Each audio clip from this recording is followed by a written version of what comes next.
Kay sarap naman talagang bumangon sa umaga kapag dating mo sa kusina ay may nakahain ng pagkain. Ayan nga po, salamat kay Ate Banji na siya nag-prepare niyan. Wala siyang katulong at marunong na siya magluto. Finally, pinagyayabang niya nga na hindi daw niya kinailangan ng tulong kasi marunong na siya. Congratulations! Kasi nagpa-practice siya para pag-uwi niya ng Pilipinas, marunong niya na siyang magluto ng kanya lang. At ayan nga, nakaprepare, nakakain na lang talaga kami. Merong corn soup, merong tinapay, ayan, susubo na lang at ito nagkakwentuhan na kami kay sarap naman talagang kumain kapag meron kang kasabay sa lamesa at na may kasamang tsikahan syempre. Thursday ngayon pero wala kaming pasok kasi holiday kaya ang bangon namin ay 11:00 na. Siya na ngang nangatok sa amin kasi nga wala na daw kami maitulog mamayang gabi, mahihirapan na daw kaming matulog. Kaya yun, wala siyang ginawa kundi tuktokin yung aming pintuan para makabangon na kami kasi mga tagalan talaga sa kwarto, patagalan na ka magbabad sa higaan. Naman talagang bahay namin pero hindi kami nagkasabay-sabay sa pagkain sa tuwing ganito lang kapag walang pasok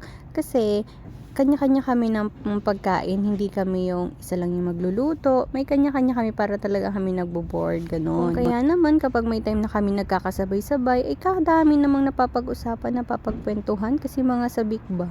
Siguro mga good for 1 month yung pinag-uusapan. Kaya ito, pakinggan nyo na lang kung anong aming pinagchichismisan, kung ano-ano na lang aming napag-usapan, napadpad na pati sa mga lisa, o sa kung ano-ano pa. So ayan, yan muna. Pag bumili ka dito sa Japan, dyan sa mga pag in-convert mo, mas mahal pa sa atin. Hindi mo nga lang dito mabibili kasi nagtingi-tingi. Oo. Kaya akala Kung mo ano mahal. reseta, kasi sa kanila mismo kabibili eh. Wala din sa mga ganyan-ganyan yung ano sa atin. Yung sa kanila. Kaya akala mo mas mura sa atin kasi sa atin makabili ka ng tingi. Pero pag bumili ka naman, isang box, isang band-aid lang kailangan mo, bibili ka na isang box. Magkano isang box, no? Pero ang dami naman. Matagal na naman. Yung band-aid lang gusto ko din eh. Kasi alam mo yun, sa atin ang band-aid pang, ano lang Ganyan talaga, yan cover lang. Magbibili na ako dito. Napasalubong na ako doon. Bilhin nga rin dyan yan kasi nabigyan din siya ng bayaw niya. Bayaw niya na. Aba, doon yung tinatanggap. Tanggap niya. Ano kapag may selo, bigyan siya. Pag naglagay ka talaga, yung sugat mo talagang gumagaling yan na parang may ano talaga May magic. Ganda na plastic nila dito. Basta Japan made. Dati nung bago tayo ako dito, pag nakapanood ako ng Japan Times, hindi ko pinapansin kasi parang hindi ko naman mabibili ng mamahal kasi ano. Pero ngayon parang dapat pala Inaisa-isa mo na yun? Oo, tinry ko na sana pala yung mga yun. May isinisave ko ngayon pag may nagdadaan sa wall ko na gayon.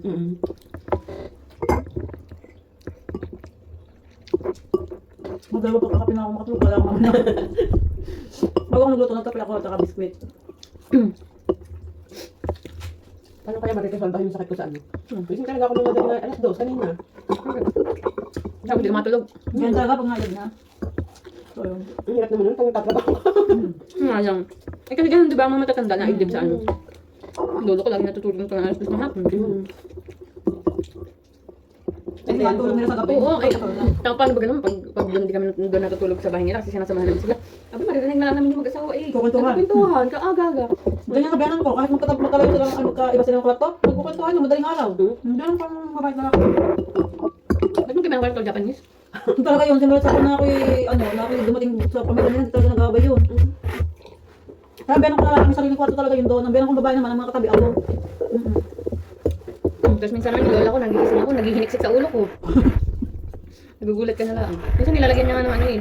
Nang kutuhin pa ako. Langis? Hindi, nang gas yung buhok ko. Ay, oo, naranasan ko rin yan. Kutuhin talaga ako ng bata pa ako. Ako din. Kakapal kasi ng buhok natin, tapos mainit. Minsan kakapain na lang ng inaiyan sa gabi. Ikaw sakit naman pag Ano dini? nga? Pero di yan ang tahanan na madalas na kita. Habang to, Iniiyakan ko yun, nakakatulog na ako sa kaya kasi doon talaga ako. yung sakay daw, na ano. Lola ko pa lang na hindi madami muna. Tapos higa ganun pa yun. Tapos hihilahin. Kagaling naman eh. Kahit patay ang ilaw, tapos hihigit-higit, tapos ititiris. Ramdam mo naman eh. Ano ko yun, hanggang kada ano ba ko, ina-apply ko tuloy yung nangyayari sa kanila, iniiyak nila ako, nakatulog nila. Wala nang batang malaki na hindi kinukuto talaga eh pag sa school. Kaya sa probinsya? Sa ano? Sa vlog? Parang pinagdadaanan talaga siya. Childhood friend. Yung panakot pa nga nilagyan sa makulot. Lipad. Sige, tingnan mo. Hindi na kain mo to. Mawawala ka dito. Nasa bundok daw ng makulot. Basta nga larong-laro na ako, tapos kukutuhan daw muna, tapos nakapayakin ng ano, pag naubos na yung kuto. Ay, di imposible yun. Di ba? Di imposible ako makalaro. Ay, hindi mo mauubos ito pag nilubok. Ang nakaranas sa amin lagyan ng gas floor, ang kapag din kasi ng buhok noon, yung pag tinatalian mo dyan, ito kakapal. Ang buhok nila kasi parang sa tatay ko, makapal yung sa tapos makapal din talaga. Ako lang naman manipis ang buhok sa amin. Kaso may kuto din si mama, kasi nakakaway. Oo, yun nga, kaya nga ayaw din nila na makuto. Buti na lang, nasa Laguna na ako. Nagkusa naman siya nawala. Pagtungtong mo naman yung ano, yung parang, Nawala. pag nating ka na, Ayaw ko ba, parang nawawala talaga. teenager ka na yun, wala na sa kusa. Na ano yung mga ganun pala yung puto ng kusa talaga siya mawala. Pagtungtong nga daw nila nung junior high. Wala na talaga. Kids mo talaga. Kutuhin talaga, hindi ako nagpapawala ng kwel. Nice Alice. Lights alis. Hindi natin yung lights alis eh. Kwel ang kakapapaan na talaga. Ano yun, hindi ko na alam. Ano yung shampoo? Hindi ko na naranasan yun eh. Shampoo yun? Yung nice Alice ang nalanasan. Naranasan ko. Yung lights alis, medyo mabango-bango yun eh. Tapos hindi siya masyadong effective. Mas effective yung ano. Eh kasi nga, lice Alice lang, siya lang na mawawala. Dapat pati Cotolis. Oo, lice Cotolis.